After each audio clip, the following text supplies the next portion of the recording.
ओम अज्ञानतिमिरान्धस्य ज्ञानञ्जनशलाकया चक्षुरुन्मिलितं तस्मै श्रीगुरुवे नमः। श्रीचैतन्यमनोभीष्टं स्थापितं येन भूतले स्वयं रूपकदा मह्यं ददाति स्वपदान्तिकं वन्देऽहं श्रीगुरुः श्रीयुतपदकमलं श्रीगुरून् वैष्णवाचं श्रीरूपं साग्रजातं स्वगण रघुनाथान्वितं तं सजीवं साद्वैतं सावधूतं परिजनसहितं कृष्णचैतन्यदेवं श्रीराधाकृष्णपादान् स्वगणललिता श्रीविशाखान्वितांश्च नारायणं नमस्कृत्यं नरं चैव नरोत्तमं देवीं सरस्वतीं व्यासं ततो जयमुदीरयेत्।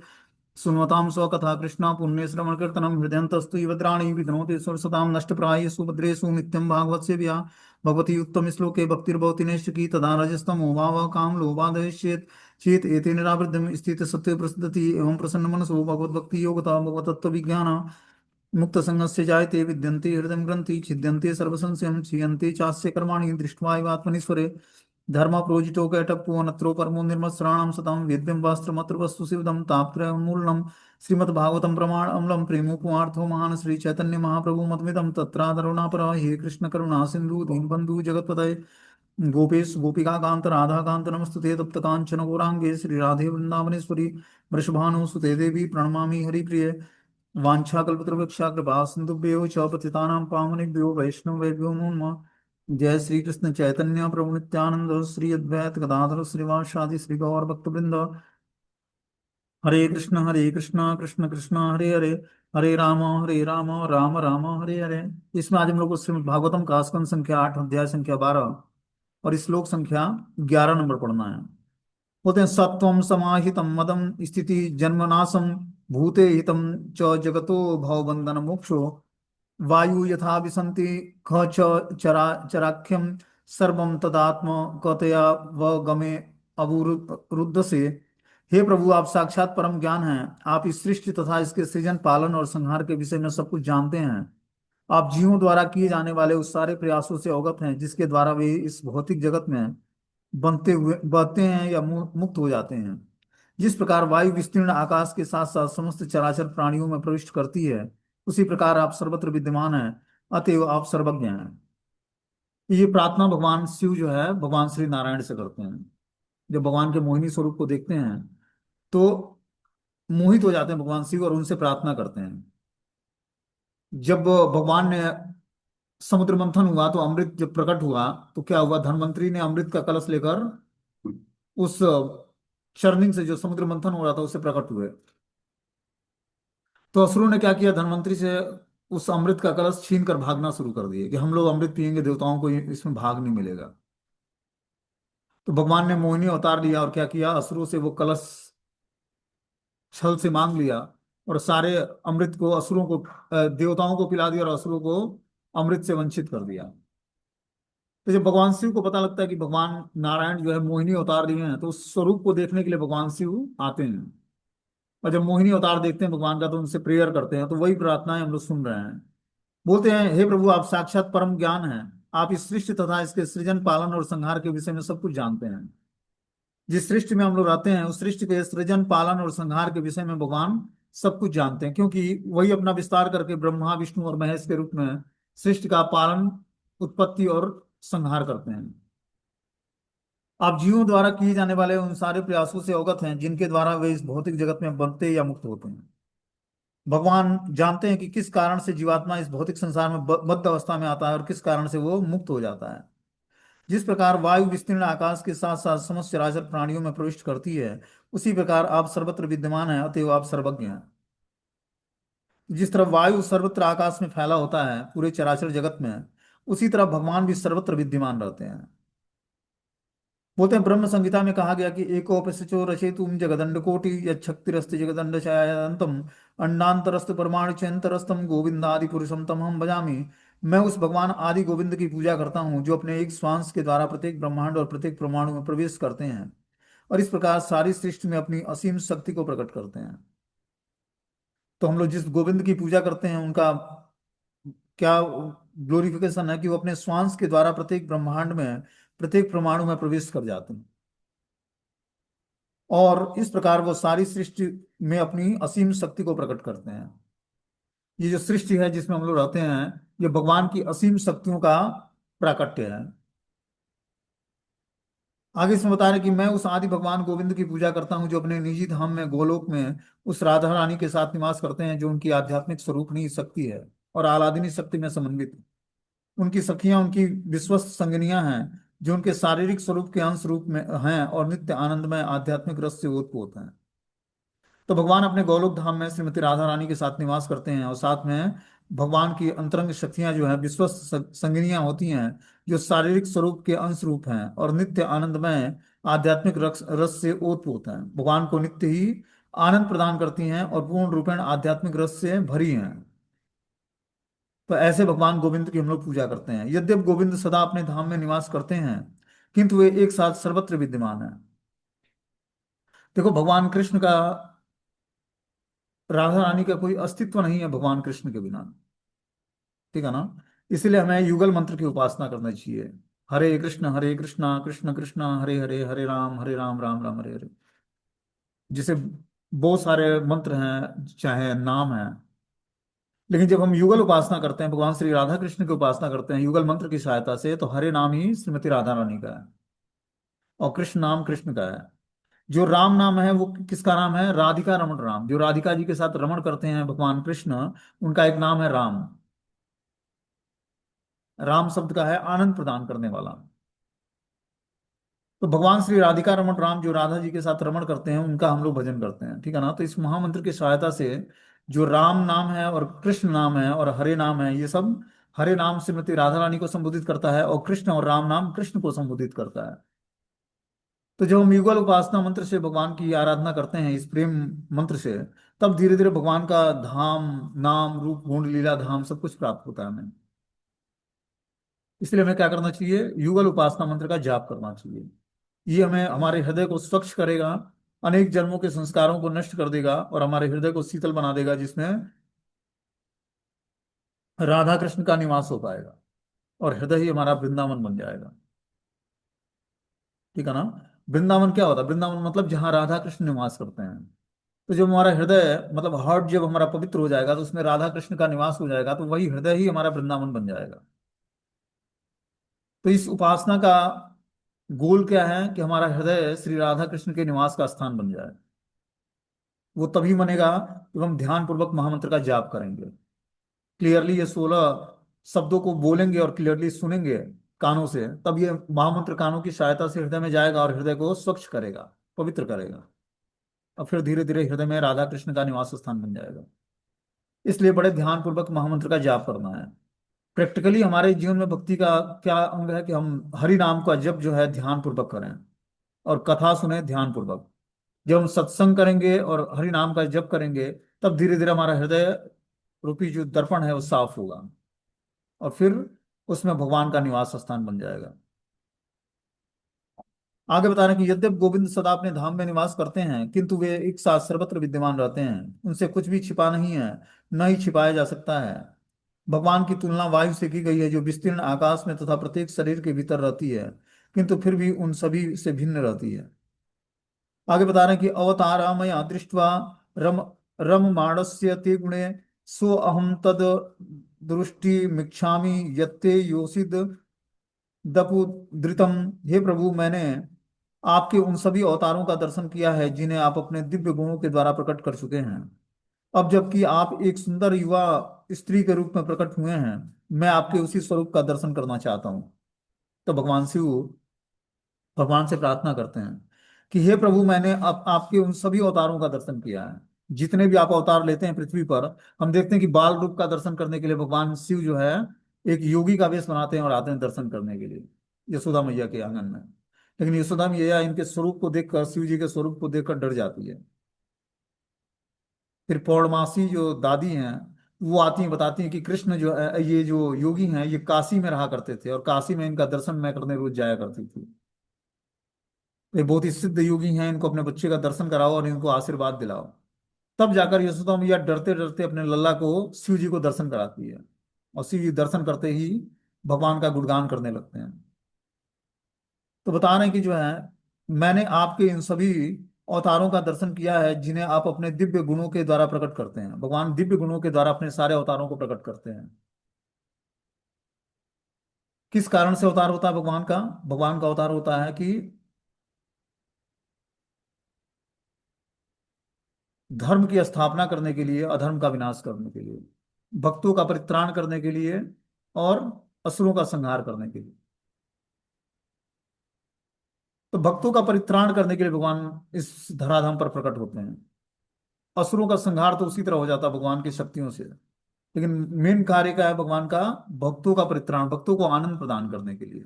परित्राणाय साधूनाम विनाशाय च दुष्कृताम धर्म संस्थापनार्थाय असंभवामि युगे युगे। ये परित्राणाय साधूनाम, भक्तों का परित्राण करने के लिए, कल्याण करने के लिए। विनाशाय च दुष्कृताम, दुष्कृतियों का विनाश करने के लिए। अधर्म का विनाश करके धर्म की स्थापना करने के लिए मैं हर युग में प्रकट होता हूँ। तो भगवान हर युग में प्रकट होते हैं। इस युग में चैतन्य महाप्रभु के रूप में प्रकट हुए भगवान, जिन्होंने बताया कि इस कलयुग के कष्टों से निस्तार पाने के लिए जीवात्मा को क्या करना पड़ेगा? हरे कृष्ण महामंत्र का जाप ध्यान पूर्वक करना पड़ेगा। जब वो संकीर्तन करेगा हरि नाम का, तब धीरे धीरे अपने समस्त पापों से मुक्त होकर और मुझे तत्व से जान पाएगा। जब तक हम भगवान कृष्ण को तत्व से नहीं जानेंगे, जन्म कर्म च मे दिव्यम योयम यो व्यति तत्वतः तत्वा देह पुनर्जन्म नयति मामिति सुअर्जुन। हे अर्जुन, जो मेरे जन्म और कर्म की दिव्य प्रकृति को तत्व से जान लेता है, फिर वो मृत्यु के बाद इस मृत लोक में नहीं आता है, बल्कि मेरे धाम को प्राप्त करता है। जहाँ जाने के बाद फिर से वहां से लौटना नहीं पड़ता है। जीवात्मा जाकर वहां पर भगवान की दिव्य सेवा में अपने को इंगेज कर लेता है। तो इस भक्ति का अल्टीमेटली गोल क्या है? कि हम भगवान की दिव्य धाम में, दिव्य सेवा में अपने को इंगेज करना है भगवान के धाम में। ठीक है ना? तो इसी गोल को लेकर हमें क्या करना चाहिए? भगवान की सेवा करनी है। बोलते हैं जब अपनी, अब अपनी आप एक सुंदर युवती स्त्री के रूप में प्रकट हुए हैं, मैं आपके उसी स्वरूप का दर्शन करना चाहता हूँ। तो भगवान किस स्वरूप का दर्शन करना चाहते हैं? जो भगवान ने मोहिनी अवतार लिया असुरों को मोहित करने के लिए। क्योंकि वो स्वरूप जो था भगवान का, सुंदर स्त्री का, वो सबको मोहित करने वाला था। बोलते हैं जब शिव जी भगवान विष्णु के पास गए तो उन्होंने वहां उनसे आने का कारण पूछा। शिव जी विष्णु से के पास जाते हैं तो वहां पर भगवान आने का कारण पूछते कि हे शिव जी, आपके आने का क्या कारण है? अब शिव जी अपनी मनोकामना प्रकट कर रहे हैं। वे भगवान विष्णु के अधुनात्म अधुनात्मक मोहिनी मूर्ति अवतार को देखना चाह रहे थे, जिसे उन्होंने क्षीर सागर के मंथन से उत्पन्न अमृत को वितरित करने के लिए धारण किया था। तो भगवान शिव की इच्छा थी कि क्या करें, वो उस मोहिनी स्वरूप का दर्शन करने के लिए भगवान शिव वहां पर गए हुए थे। बोलते हैं इन सम्मोहिता दैत्या पायिताश्च अमृत सुरा तदिक्षव आयातम परम कौतूहलम हिना। हे भगवान, हम लोग यहाँ पर आपके उस रूप का दर्शन करने आए हैं जिसे आपने असुरों को पूर्णतया मोहित करने के लिए दिखलाया था और इस प्रकार देवताओं को अमृत पान करने दिया था। मैं उस रूप को देखने के लिए अत्यंत उत्सुक हूँ। तो इस तरह से शिव जी जो है भगवान के उस मोहिनी स्वरूप का दर्शन करना चाहते थे, जिस स्वरूप में भगवान ने देवताओं को अमृत पान कराया और असुरों को मोहित किया था। उस स्वरूप को देखने के लिए भगवान शिव उत्साहित थे। इस पर सुखदेव गोस्वामी बोलते हैं कि एवं मथ्य थितो विष्णु भगवान शूलपाणिनाम प्रहस्यम भाव गंभीरम गिरीशम प्रत्यभासतम। सुखदेव गोस्वामी ने कहा कि जब त्रिशूलधारी भगवान शिव ने भगवान विष्णु से इस तरह प्रार्थना की तो वे गंभीर होकर हंस पड़े और उन्होंने उनको इस प्रकार से उत्तर दिया। जब भगवान शिव ने बोला कि हमारी अभिलाषा है कि मैं आपके उस मोहिनी स्वरूप का दर्शन करना चाहता हूँ, जिसमें आपने असुरों को मोहित करके और अमृत से वंचित कर दिया और देवताओं को अमृत पान कराया। तो ये बात सुनकर गंभीर होकर भगवान विष्णु हंसने लगते हैं और क्या उत्तर देते हैं इसको हम लोग अगले श्लोक में सुनेंगे। तात्पर्य में लिखते हैं कि भगवान विष्णु योगेश्वर कहलाते हैं, मतलब योगियों के ईश्वर हैं। यत्र योगेश्वर कृष्ण यत्र पार्थो धनुर्धरा। योगी जन भगवान योगेश्वर द्वारा, बोलते हैं योगी जन योगाभ्यास द्वारा कुछ शक्ति प्राप्त करना चाहते हैं, किंतु भगवान कृष्ण तो योग शक्ति के ईश्वर कहलाते हैं। भगवान कृष्ण का नाम है योगेश्वर। योगेश्वर मतलब योगियों के ईश्वर हैं भगवान। शिव जी उन मोहिनी मूर्ति को देखना चाहते थे जिससे सारा जगत मोहित होता है।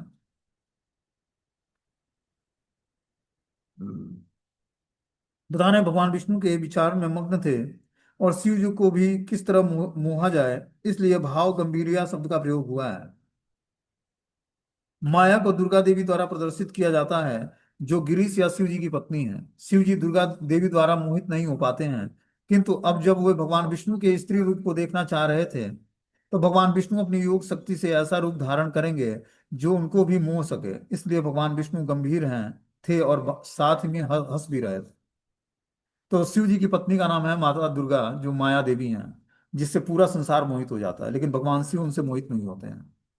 तो भगवान गंभीरता पूर्वक सोचने लगे कि मैं किस स्त्री का स्वरूप धारण करूं जिससे मैं शिव जी को मोहित कर सकूं। इस पर श्री भगवान अब क्या बोलते हैं कि कौतूहलाय दैत्यानाम योषि द्वेष्यो मया धृतम पश्यताम सुर कार्याणि गते पीयूष भाजने। भगवान ने कहा कि जब असुरों ने अमृत घट छीन लिया, तो मैंने उन्हें प्रत्यक्ष छलावा देकर मोहित करने के उद्देश्य से इस प्रकार देवताओं के हित के में कार्य करने के लिए एक सुंदर स्त्री का स्वरूप धारण किया था। भगवान शिव को बताया भगवान ने कि हे शिव जी, जब असुरों के ने अमृत का घट छीन लिया धनवंतरी से, तो मैंने उन्हें प्रत्यक्ष छलावा देकर मोहित करने के उद्देश्य से देवताओं के हित के कार्य के लिए एक सुंदर स्त्री का स्वरूप धारण किया।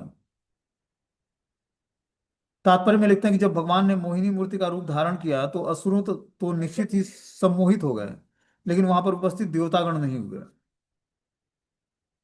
तो भगवान के उस मोहिनी स्वरूप को देखकर सारे असुरगण क्या हुए, मोहित हो गए, उससे आकर्षित हो गए, लेकिन देवतागण नहीं हुए, क्योंकि देवतागण जानते थे कि भगवान ने ही ये अवतार लिया है। दूसरे शब्दों में, जो लोग आसुरी प्रवृत्ति के होते हैं वे स्त्री के सौंदर्य से सम्मोहित हो जाते हैं, किंतु जो कृष्ण भावनामृत में आगे बढ़े चढ़े हुए हैं, जो सतुगुणी पद पर हैं, वे मोहित नहीं होते हैं। पूर्ण पुरुषोत्तम भगवान जानते थे कि क्योंकि शिव जी को कोई सामान्य पुरुष नहीं थे, वे सुंदर से सुंदर स्त्री द्वारा भी मोहित नहीं किए जा सकते हैं। तो शिव जी की स्थिति बहुत ही सर्वश्रेष्ठ है। वो यहाँ तक कि जो माया देवी हैं पत्नी उनकी, उनसे भी वो मोहित नहीं होते हैं। अब भगवान ने सोचा कि शिव जी को मोहित करने के लिए कौन सा रूप धारण किया जाए। साक्षात कामदेव ने पार्वती की उपस्थिति में शिव जी की कामेक्षाओं जगाने का प्रयत्न किया, किंतु शिव जी तनिक भी विचलित नहीं हुए। उल्टे शिव जी के नेत्रों की ज्वाला से कामदेव भस्म हो गए।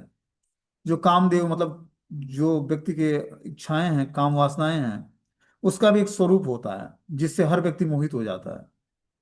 लेकिन शिव जी के सामने जब वो काम इच्छाएं प्रकट हुई, कामदेव प्रकट हुए, तो शिव जी के नेत्रों से जो निकली उष्मा थी, उससे वो ज्वाला से कामदेव भस्म हो गए। अतः भगवान विष्णु को ठीक से सोच विचार करके ऐसे सुंदर रूप धारण करना था जिससे शिव जी मोहित हो जाएं। फलस्वरूप वो गंभीर रूप से हंस पड़े।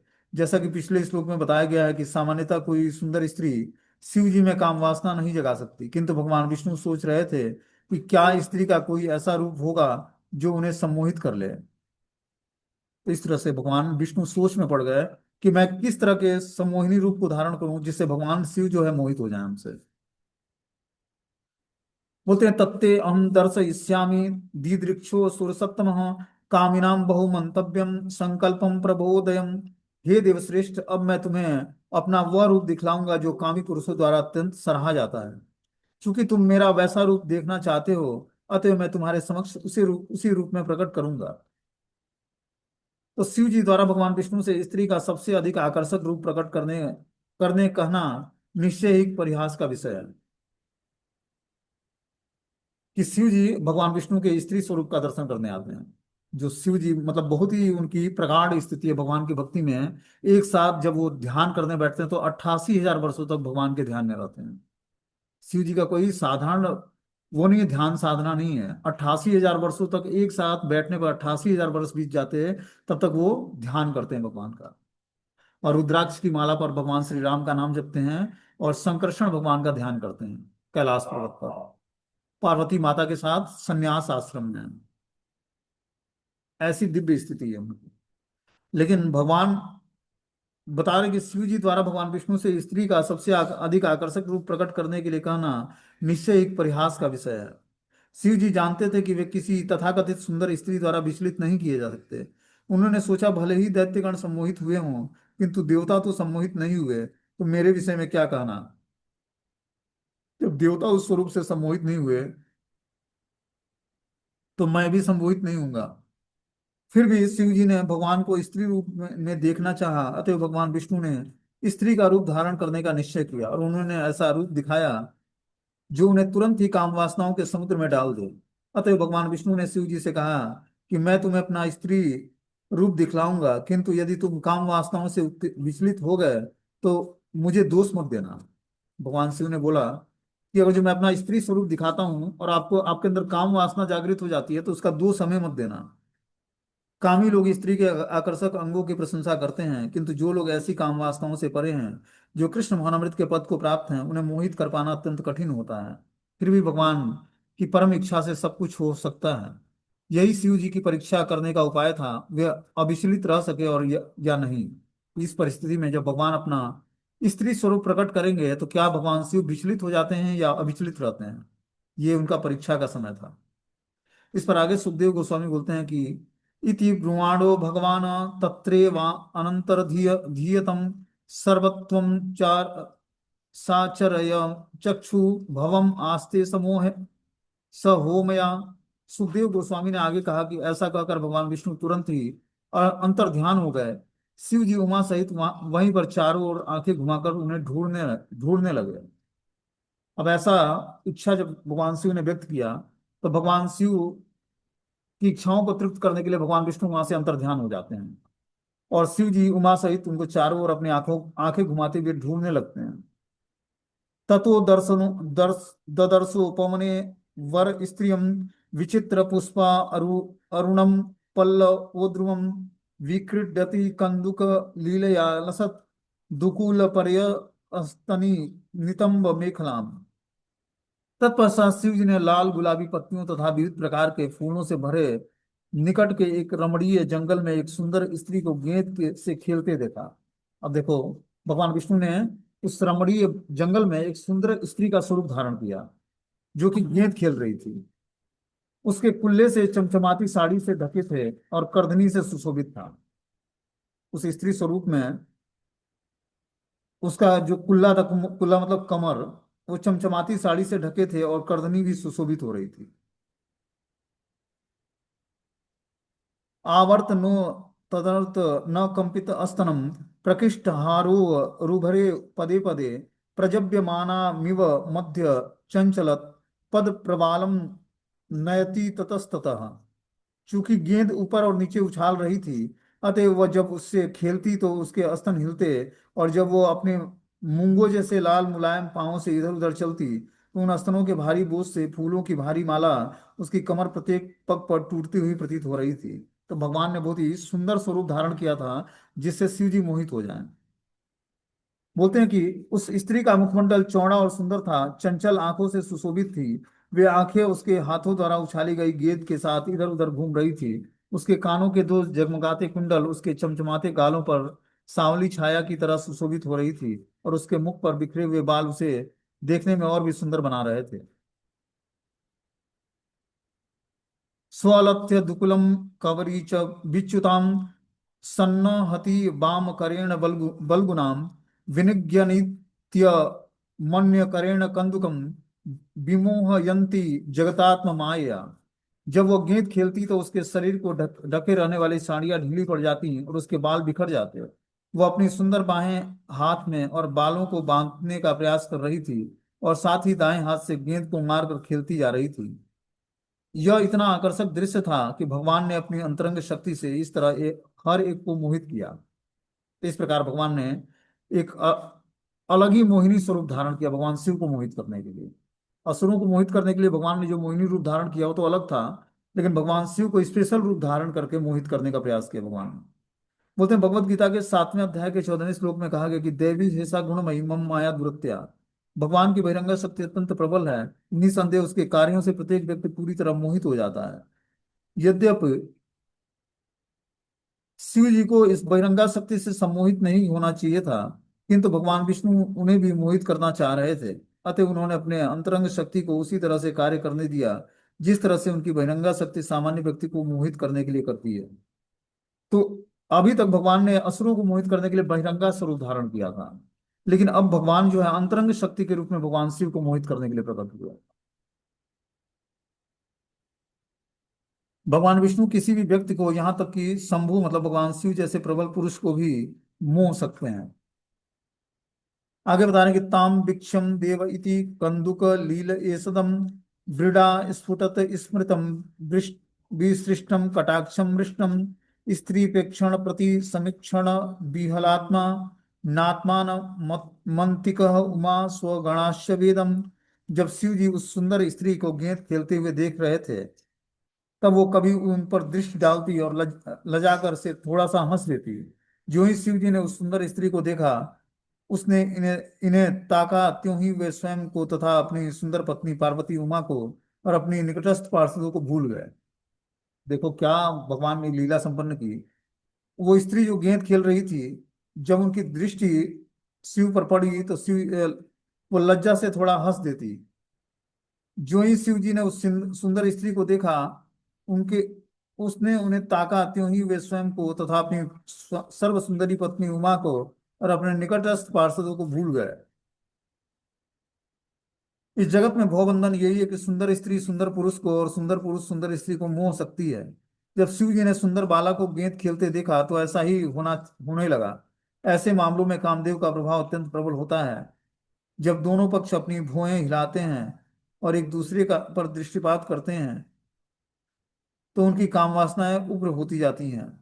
इस प्रकार की काम वासनाओं का आदान प्रदान शिव जी या उन सुंदर स्त्री के बीच हुआ। यद्यपि उमा तथा शिव जी के गण उनके पास ही थे, ऐसा है भौतिक संसार में पुरुष तथा स्त्री के बीच आकर्षण। बता रहे हैं कि जो है, इस जगत का भवबंधन यही है कि सुंदर स्त्री सुंदर पुरुष और सुंदर पुरुष सुंदर स्त्री के स्वरूप से मोहित हो जाता है। जबकि शिव जी ने सुंदर बाला को गेंद खेलते देखा तो ऐसा ही होने लगा। ऐसे मामले में कामदेव का प्रभाव अत्यंत प्रधान रहता है।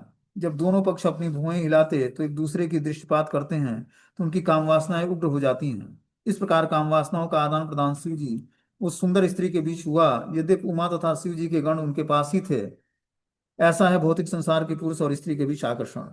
कि माता पार्वती और उनके शिव जी के सारे गण उनके थे, लेकिन उसके बाद भी शिव जी उस मोहिनी स्वरूप भगवान विष्णु से आकर्षित हो जाते हैं। किंतु वे भी भगवान विष्णु की मोहिनी शक्ति के शिकार बन गए। ऋषभ देव ने वासनापूर्ण आकर्षकमय प्रकृति का वर्णन इस प्रकार किया है कि पुंसाम स्त्रिया मिथुन भावमेतम तयो मृथो हृदय ग्रंथि माहु अतो गृह क्षेत्र सुताप्त वृत्ते जनस्य मोहो अयमहम ममेति। पुरुष तथा स्त्री का आकर्षण जगत का मूल सिद्धांत है। भौतिक संसार का मूल सिद्धांत क्या है कि ये स्त्री और पुरुष का आकर्षण का केंद्र है। इसी भ्रांत धारणा के आधार पर जो स्त्री पुरुष के हृदयों को बांधती है, मनुष्य अपने शरीर, घर, संपत्ति, संतान संबंधी और धन को से आकृष्ट होता है। इस तरह जीवन का मोह बढ़ता जाता है और मनुष्य मैं और मेरा के रूप में सोचने लगता है। जब स्त्री तथा पुरुष काम वासनाओं का आदान प्रदान करते हैं, तो दोनों ही पीड़ित हो उठते हैं और इस तरह वे इस संसार में विविध प्रकार से बद्ध हो जाते हैं। देखो ये जो स्त्री और पुरुष का आकर्षण है, इसी के कारण हम इस भौतिक संसार में बद्ध अवस्था में हैं। ये आकर्षण व्यक्ति का समाप्त हो जाए तो वो जीवन मुक्त अवस्था को प्राप्त कर लेगा। बस इसी आकर्षण के कारण व्यक्ति इस भौतिक संसार में फंसा है और अनेक रूपों में कष्ट पा रहा है। इसी आकर्षण को हमें समाप्त करना है। और ये आकर्षण तभी समाप्त होगा जब हम अपने आकर्षण का केंद्र कृष्ण को बनाएंगे। जब तक हमारा भौतिक संसार आकर्षण का केंद्र रहेगा, तब तक हम भगवान की उस दिव्य शक्तियों से मोहित नहीं होंगे। दिव्य शक्तियों को समझने के लिए, मोहित होने के लिए हमें क्या करना पड़ेगा? कृष्ण भावनामृत का प्रैक्टिस करना पड़ेगा। इसके लिए हमें सुबह उठना पड़ेगा। सुबह उठकर मंत्र जाप करना पड़ेगा, भगवान की मंगला आरती, प्रणाम, ये सब जब हम एक्टिविटी करेंगे, तब जाकर धीरे धीरे हम भगवान के तरफ मुड़ेंगे और भगवान की भक्ति को जान पाएंगे। जब स्त्री तथा पुरुष काम वासनाओं का आदान प्रदान करते हैं, तो दोनों ही पीड़ित हो उठते हैं और इस तरह वे संसार के से विविध प्रकार से बद्ध हो जाते हैं। आगे बता रहे हैं कि तस्या काराग्रस्त तु कुंदको यदा गतो विदुर तमनु ब्रज स्त्रियां वासम ससूत्र लघु मारुतो अह दरम भवस्य देवस्य किलानुपश्यतः। जब गेंद उसके हाथ से उछलकर दूर जा रही थी, तो वह स्त्री उसका पीछा करने लगी। किंतु जब शिव जी इन लीलाओं को निहार रहे थे, तो अचानक वायु का झोंका उसके सुंदर वस्त्र तथा उसकी करधनी को, जो उसे ढक रही थी, उड़ा ले गई। इस प्रकार क्या हुआ? जब अभी भगवान शिव जो है उन लीलाओं को निहार रहे थे, तभी अचानक वायु का एक झोंका आता है और क्या करता है? उस स्त्री के सुंदर वस्त्र और उसकी करधनी को, जो कि ढका हुआ था, उड़ा ले जाता है। आगे बता रहे कि एवं त्वा रुचिरा पांगी दर्शनीया मनोरमा दृष्ट्वा तस्यामन चक्रे विष जन्यात्म भव किलम। इस प्रकार शिव जी ने उस स्त्री को देखा जिसके शरीर का अंग प्रत्यंग प्रत्यंग प्रत्यंग सुगठित था, और उस सुंदर स्त्री ने भी उसकी ओर देखा। अतएव यह सोचकर कि वह स्त्री उसके प्रति आकृष्ट है, शिव जी उसके प्रति अत्यधिक आकृष्ट हो गए। तो शिव जी उन स्त्रियों के शरीर का अंग प्रत्यंग देख रहे थे, और वह भी उसे चंचल आंखों से देखे जा रहे थे। इस प्रकार शिव जी ने सोचा कि वह भी उनकी ओर आकृष्ट है, अतएव उन्होंने उसका स्पर्श करना चाहा। तो जिस भाव से भगवान शिव उस स्त्री को देख रहे थे, उसी भाव से वो स्त्री भी भगवान शिव को देख रही थी, और इस प्रकार बता रहे हैं कि वह भी उनको आकृष्ट थी, अतएव वह अब उन्होंने उसका स्पर्श करना चाहा। तस्या प्रहित विज्ञान सता कृत्य स्मरं विह्वलम भवान्याम अपि पश्यन्ताम गहहितस्य पदम ययो।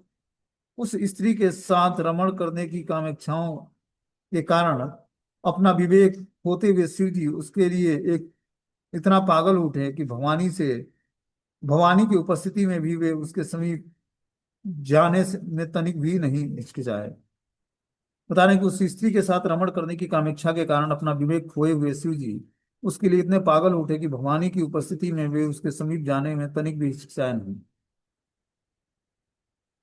तो जब व्यक्ति कामेक्षाओं से लिप्त हो जाता है तो उसको उसका विवेक समाप्त हो जाता है। विवेक मतलब बुद्धि जो है नष्ट हो जाती है। अब उसको क्या करने योग्य है और क्या करने योग्य नहीं है उसका निर्णय नहीं ले पाता।